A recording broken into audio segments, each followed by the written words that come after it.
Really? Goodness, chickens. Just got back from the lease picking up this trailer because I need these panels for tomorrow's project. But I also picked up 3 goats. They're in here.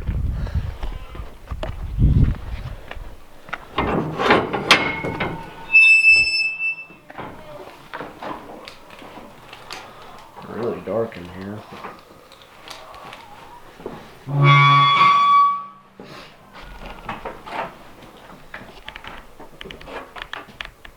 Hi guys. So we've got Cricket, Zeus, and this guy who doesn't have a name yet. Work on that. But they aren't feeling too good, so today we're going to give them some meds and get them back to feeling normal again. Try to get you all in the same shot here. But I got to do that after Carolyn gets back. She's at the store right now. So, right now we're going to go out into the field and I'm going to clean up my mess from a year ago.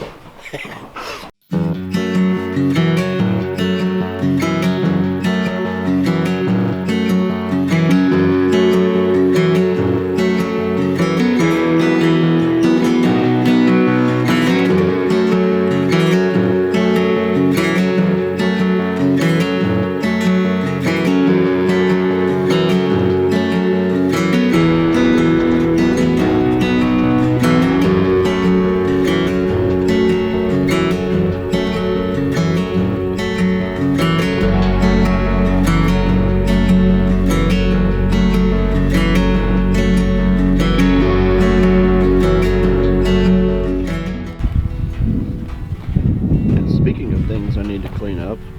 This needs to be put on the list. But anyways, we're not here for that today. We're here for this. This little pile here. Last year we set up these portable carports, is what they are, that we use for the goats to get under and when it was raining in the winter time and sometimes snowing. And they're super useful as far as keeping them dry, and they're easy to move around.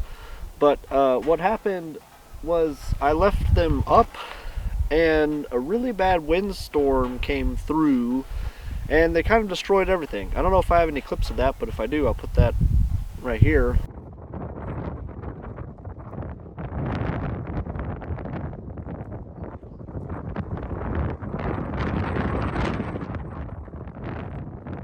I was able to come out and take the tarps off of everything, but it bent up the metal poles pretty good. And then I just left them out here for just right about a year. But today I need to kind of go through these and figure out which parts I could use, because next week we've got another winter storm coming and I need to put up some more shelters for the main herd at the lease to get out of the rain. If you somehow stumbled on this video to learn how to disassemble carports, I use this yellow or orange mallet and then I just kind of hit the like that. I don't know how you would find this video to learn how to do this, but that's what I'm going to do. Just and they come off just like that. Super easy.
got that wrapped up. I only got a couple of bites, fire ant bites on my hand, so call that a win. But everything's loaded now, and I'm not going to sort it tonight. That'll be probably tomorrow, going through all this. But check out that sunset though.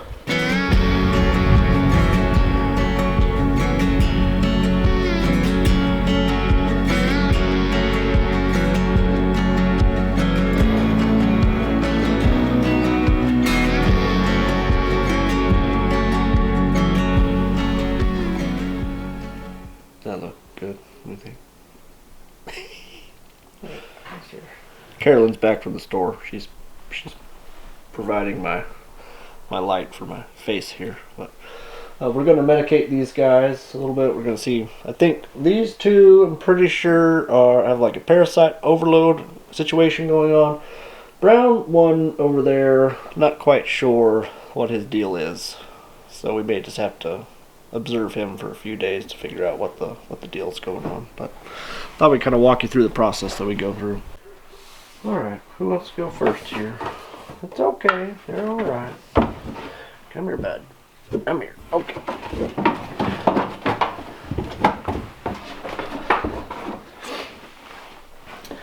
So I'm gonna hold Zeus here. This is Zeus. I like to call him Zeus the Wonder Goat. And Carolyn is going to take her little handy tape measure and wrap that around his torso so we can get a weight on him. So around the torso, right behind the shoulder. And then that's going to tell us his weight. 75. Focus. 75. So he's 75 pounds. And then what we want to do is, even though I'm fairly confident he's got a parasite load just because of the way he's behaving, so we do the FAMACHA score testing. So it's where you pull the eyelid down. You can see how pale that color is. So he's having an issue and is iron deficient, which is anemic. And that's because of the parasites in his intestines are overloading his system. He's got too many of them, so what we're going to do is give him some dewormer to get rid of those, and then we're also going to give him a couple other things to get him back into the shape that he should be in. So just a note on what Carolyn is preparing over there. Currently, we work with our vets quite often to know which dewormers are effective in our area. And there's kind of a rotation because the parasites do build up resistance over time to different dewormers, so you just have to rotate them in and out. You can do a fecal sample as well. We do that from time to time too. Currently we've having good success with a mixture of 2 dewormers, which is recommended by our vet, and that is Panicure and Cydectin are the 2 that we're currently using, but we've used all sorts of different dewormers in the past as well. Is that 3? I can't read. I don't have my glasses. That's 2. One more. Carolyn's putting the dewormer into what we call drenchers, and they're just kind of a syringe with a metal tube on it, and you're going to stick this in kind of back into the back of the goat's mouth and then push the plunger down. Very simple application. So goats have teeth in the front, a gap, and then teeth in the back where their molars are. So you just stick this right in the side here. It's all gums. And then kind of back behind the tongue, and then just inject that in, let out, and he kind of swallows a little bit there. And then we're doing 2, so I'm going to also add in the, this is the Panicure, this is the second one here. There you go, bud. Alright. You good? You can hear him swallow. Alright. A few more notes on that FAMACHA scoring test. It's on a scale of 1 to 5. You're looking at the color of that lower eyelid to determine basically the red blood cells that are flowing through the body.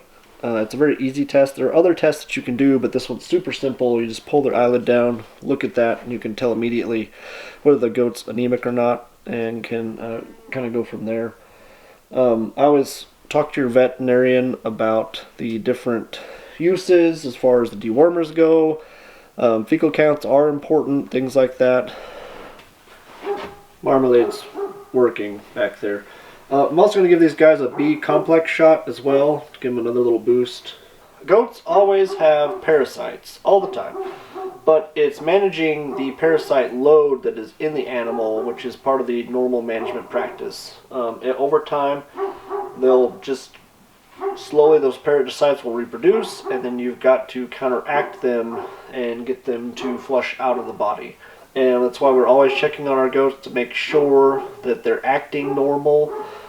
These guys, the way we found them was they were kind of hanging back from the herd. They weren't acting normal. Cricket is usually right up at the front. He's a very vocal goat. He likes to talk a lot. He was way at the back. Zeus also was hanging back from the crowd. And that kind of lethargic behavior are some signs that the goats are just not feeling well. Generally, in most cases, it's going to be a parasite issue.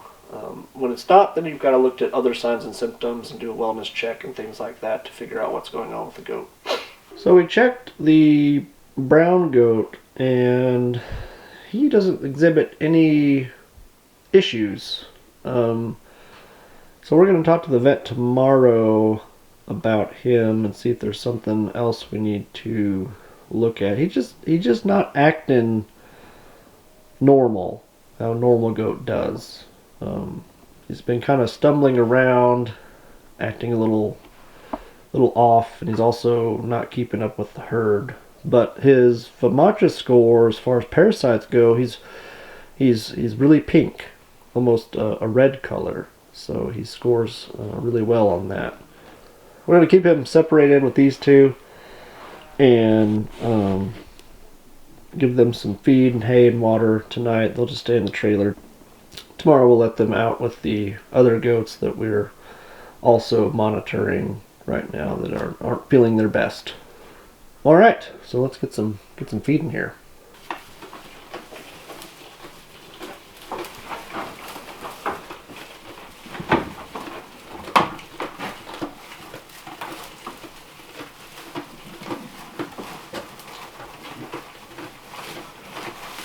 Alright, y'all enjoy that hay. We'll see you in the morning.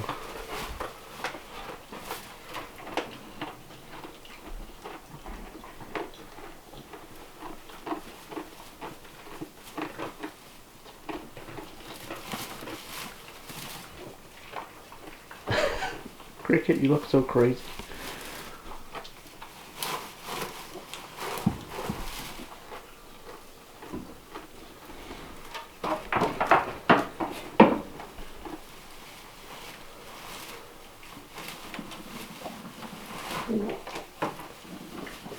All right, good night.